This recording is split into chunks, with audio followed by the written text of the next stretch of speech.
Hi, everybody. I'm Nancy O'Dell with ET at the movies.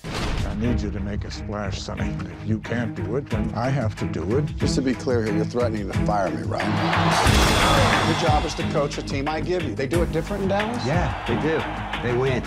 A lot. How is it that the ultimate prize in the most macho sport ever invented is a piece of jewelry? I am a big football fan, and it felt good knowing that I thought we were going to make a great movie about a sport I really love. So it wasn't going to, no one that that I've admired in the NFL was going to have to be embarrassed about, I think, the movie we just made. So that was the hope. That's what I believed when I made it. It was heaven on earth. I love football. I love everything about it. I love, you feel like the autumn has really started when you go to your first football game.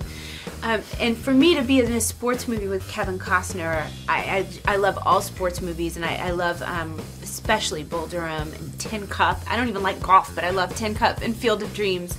And I loved those way before I loved baseball. So this movie kind of has that in it. It's a great movie. You don't need to like football to like this film.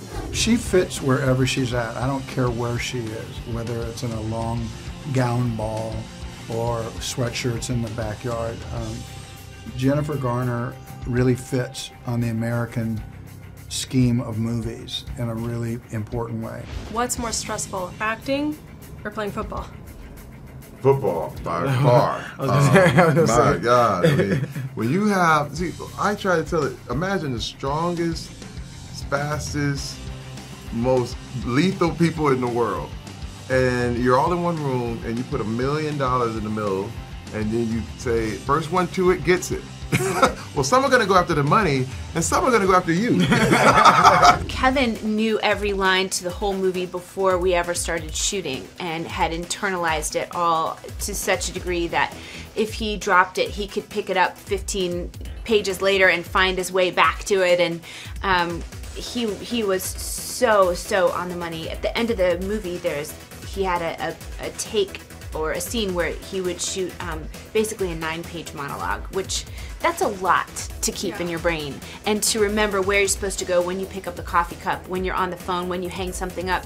It was a lot of business, and after every single take, the whole crew, cast, all the background, we all applauded because he was just giving such a tour de force performance. I had forgotten about that till somebody else told me about it today, and I was very touched that it happened that day. I remember your colleagues doing that for you, and then having forgot it and just being reminded of it. I remember now when it happened. I was very touched by that.